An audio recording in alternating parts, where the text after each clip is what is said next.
Hello there YouTube, this is Daniel back with another video, and this time it's a comic book haul video for the month of September.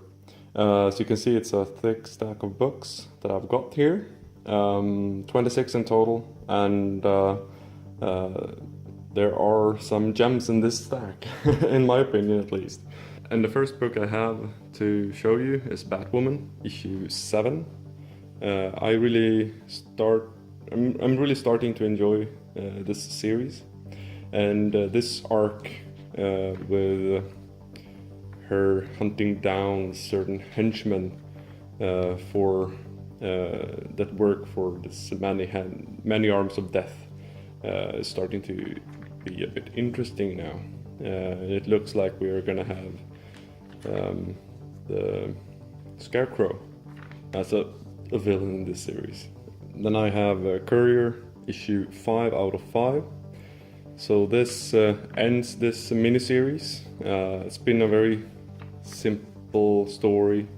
Some of the villains have been okay, very generic. It's been a fun ride so far, but I wouldn't have picked it up if I hadn't pre-ordered the first 3 issues by adding it to my pull list at my LCS.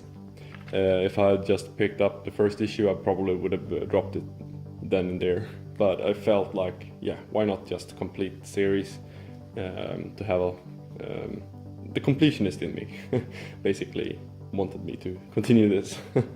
And then we have Batman Detective Comics 964 and 965.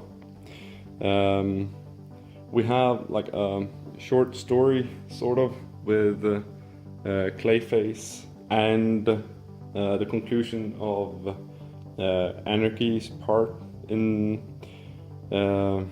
this mini arc basically with Utopia and Dystopia.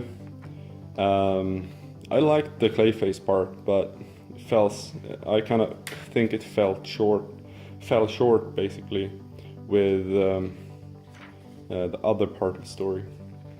I love the art though, and this one starts the new arc with Red Robin trying to break out of Mr. Oz's prison, I think. And yeah, I found it really interesting, and who Batman is really interesting as well. And we kind of saw a glimpse of that with Batwoman issue 6, I think it was.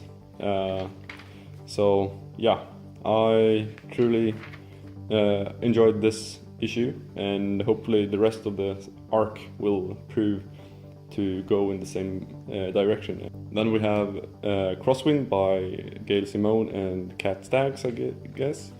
And yeah, the artwork is really interesting. It looked like painted artwork, but digitally painted. And I like the added bonus of some of the art process in the back. And I'm not sure. Well, this kind of Freaky Friday switching bodies type story has been done before, but I find this really interesting in how the story kind of progresses and the characters in it. So it's kind of a fresh spin to the whole thing, and I want to know more about who managed to do this to them and why and such things. Then we have The Flash, Bloodwork Part 1. I find this new direction they are going with The Flash really interesting. I did have some problems with the art though, because I'm used to Barry Allen being drawn in a certain way, and this kind of differs from what I'm used to. But then again, the art works somewhat, but yeah, I'm not sure what to think. I like the story though, with Bloodwork, and that gets a sort of conclusion the Bloodwork storyline gets a conclusion here, and we'll see what will happen from here, how the story, the characters will develop from here. The Flash has been getting more and more interesting as we go along, and Joshua Williamson is doing a great job with this one. And then we have Hawkeye issue 10. I really enjoy this series. It has its ups and downs, but this is the first time I've read something with Kate Bishop as the main character, and Hawkeye. It's just fun and quirky and interesting, and the way she deals with the troubles she faces all the time is just fun.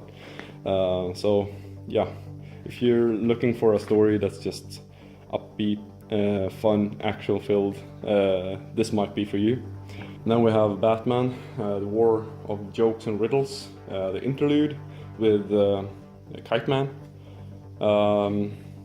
drawn by Clay Mann, and yeah, I enjoy his artwork, and I've found these Kite Man stories, these interludes, quite fun.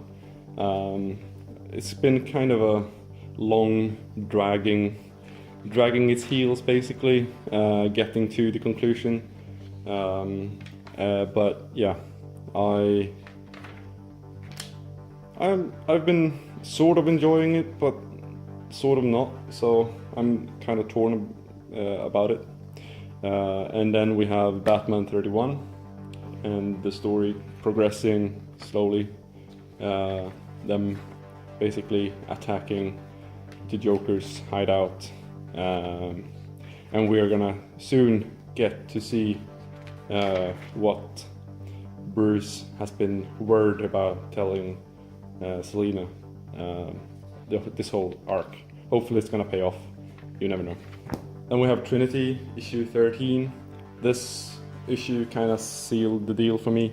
I'm dropping this title. I emailed my LCS about it, and they told me I have 2 more issues after this one to pick up, and then I'm done.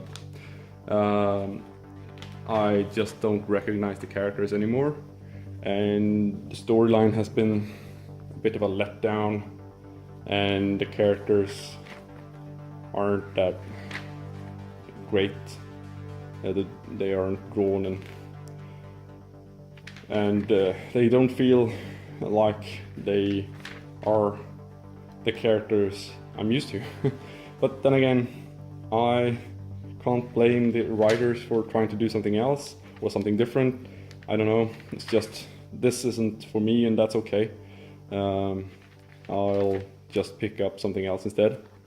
Then we have Black Hammer issue 13, and I'm just amazed at how great this series is. It's just awesome. The stories, the characters, the emotions that Jeff Lemire and Dean Ormston can convey through the art and the dialogue is just, I'm amazed at this series. I'm sad to see that it's going on a hiatus now, but then again I'm gonna get a new series to pick up, a 4-issue miniseries with David Rubin on art and Jeff Lemire on words. If you haven't picked it up, pick it up in a trade. I think volume 2 is out now, or within a couple of weeks. I highly recommend this for anyone to pick up. If you are into low-key stories, if you're into the swashbuckling adventure stories, if you're into the Silver Age or such superhero stories, this is just a good meld of everything like that, and I can't praise it enough, and I understand why it's getting or got the best new series of the Eisner Awards. Then we have Exo Manowar issue 7, written by Matt Kint and art by Clayton Crane now. Look at this artwork. It's just beautifully painted, digitally painted artwork, and the story is still this straightforward, no nonsense, action filled story we're used to. And Eric and the team are basically uniting now with the Azure forces to repel the new threat of the monoliths. And I'm just amazed at how fast-paced this is with so little time spent on character development, and you still feel for the characters. I'm amazed at how well this is done, and I can't wait for each issue to come out each month. And with the new artist, it's been top notch each time from Valiant. I'm amazed at why they aren't selling more than they are, or having more of a market share. Maybe they need to put out more series, but I don't think they should. That's going to be difficult for everyone to keep up. But yeah, I'm just thinking this is awesome. And then we have Invincible Iron Man issue 11. This was a bit of a letdown, but it's still good. It's still fun to see how each character tells the story about how they met Tony Stark for the first time, and the art kind of differs from each story, and that's fine. It kind of works, and I'm really getting the feeling that my original presumption about the series is going to turn out the way I thought, with Tony Stark returning soon. They are going with the legacy numbering for the next issue, and I think Riri Williams might be getting her own ongoing when Tony Stark steps back into the armor. But yeah, maybe I'm wrong, probably I am wrong. But yeah, I've been enjoying this, and even though this was a bit of a slower issue, I still enjoyed it. And then we have a new issue, a new series, Bloodshot Salvation by Jeff Lemire, Luis La Rosa, and Maiko Synyan. The artwork in these flash forward parts are just wow.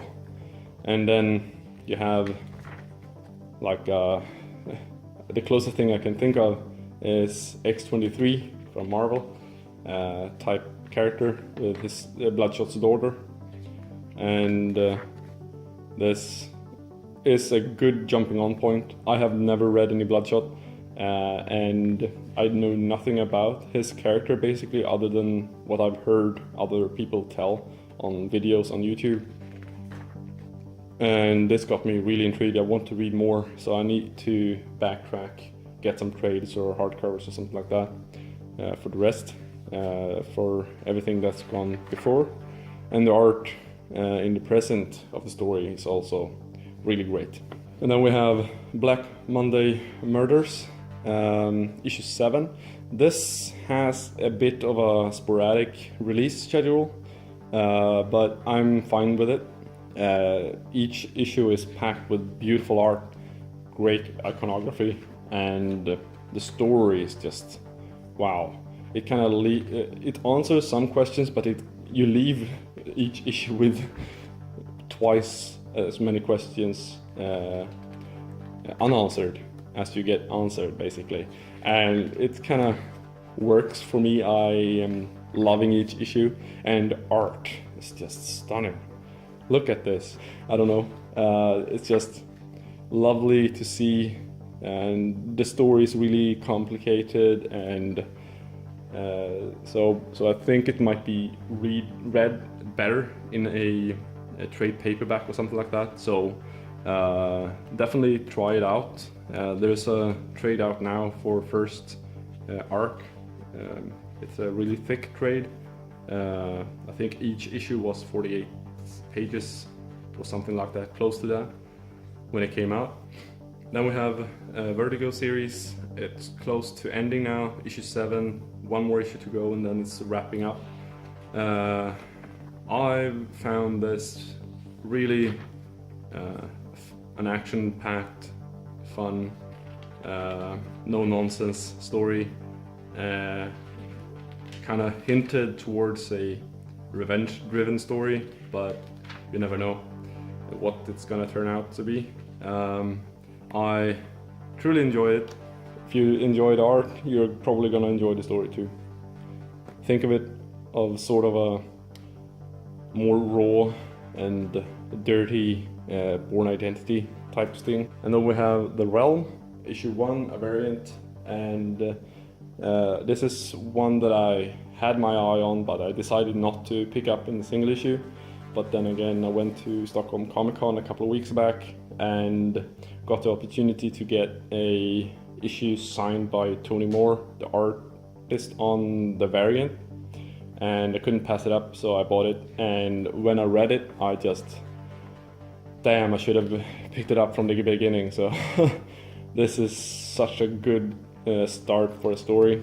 It's a post-apocalyptic story with different settlements around US and filled with demons and dragons and stuff, so what's not to like? So I'm definitely going to try and get a second print of the second issue because I couldn't get a hold of it. And if I don't get one, I'll probably just trade read it anyways. But still nice to have a signed copy of the first issue. Then we have The Defenders, issue 5. Yeah, I really like this series. It works, and I like the artwork, the character design, and this Diamond guy really knows how to pull the strings on the Punisher. So yeah, this has been really interesting and fun to read each issue as it comes out. Hopefully it's gonna continue in the same vein, but yeah, I'm definitely looking forward to reading the next issue as well. Then we have Hulk, issue 10. I think I have one more issue, and then I heard it's gonna turn into She-Hulk. I had my troubles with this. It's mainly because of the art change in the middle of the story. I love the first parts, but when it changes, it kind of throws you off. But yeah, the story has been kind of straightforward, simple story, but still enjoyable. So we'll see if I get She-Hulk. I have no idea, I haven't ordered it, but maybe my LCS thought I wanted it, so if I get it, I get it. If I don't, I'm dropping it. Kill or Be Killed, issue number 12. This is one of my favorite series, probably my favorite series of the year. Ed Brubaker and Sean Phillips really know how to give you just enough to keep you wondering what's going to happen next, and answer some certain things, but always doing it, almost always doing it with a double meaning, sort of. The artwork is just stunning, and the coloring by Elizabeth Brightwhite is just fantastic. Brightwhiter. And the story is what I suspected, focusing more on him, Dylan, and his problems with the Russians, and he's being more proactive now instead of reacting to what he believes is a demon, or maybe it is a demon. We don't know really, but yeah, I can't wait for the next issue and the next after that and the rest of the series. Mr. Miracle, issue 2 out of 12. Man, look at this art. It's just stunning. And I love the nine grid paneling. And it's just straightforward action. And Orion being an ass. And yeah, it's just gonna be a slow moving story somewhat, but still really interesting, really well written by Tom King. and I can't wait for the next issue and the following ones after that. Then we have Ninjak issue 0. This was supposed to sort of wrap up any things that that's what I believe, at least, Matt Kindt had going on, and kind of give you as a new reader a good idea of what the character is before they start the new series in November with Ninjak K. Ninjak, I enjoyed this. This was a good starting point for me to know more about the Ninjak program and who the character might be and such. So it worked as a kind of a restart for the series. No, not a restart, but give me as a new reader a start. Then we have a couple more issues. 7 to Eternity, issue 9, new story arc, sort of. Jerome Opeña back on art, awesome, stunning artwork, and Adam Osiris with the Mud King traveling by themselves, hunted by the White Witch, as I call her, and the visuals are just stunning. The story, we get some backstory to why the Mud King resent certain people, resent the Mossack basically,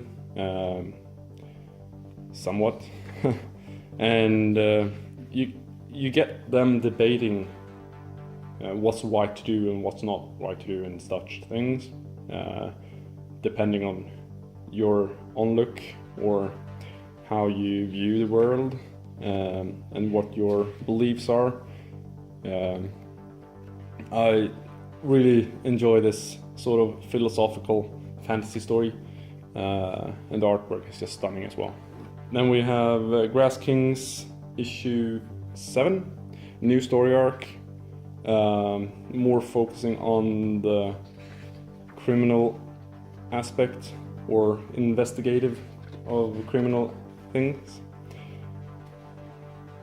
And then we have Grass Kings issue 7. I hear it's gonna be 18 issues, 3 story arc, at least that's what's planned for now. It might get longer. Each issue is gonna have a distinct, different approach to the story, but the artwork is gonna stay the same. They are basically walking around the community asking people about this supposed serial killer they've been hinting at throughout the first arc. So basically, as Blackhole mentioned, almost like a video game where you walk around talking to people to kind of get a new quest. But still enjoyable. It kind of sets up a new story, a new arc in a totally different direction that I'm excited about. And then we have Briggs Land issue 4 out of 6, the Lone Wolf storyline. This is a totally different, it kind of digresses from the story we've been reading so far, and it fleshes out a character and gives her somewhat more of an understanding, or you as a reader are more of an understanding about her, which I really enjoyed. The artwork is awesome, coloring works really well, and the story is really interesting. I can't wait to see this as a television show if it gets an order from AMC. So thank you, that's it for now.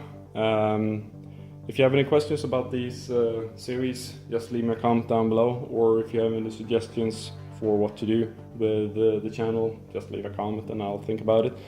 Until next time, have a great week of reading, everybody. This is Daniel from Danos Comics signing out.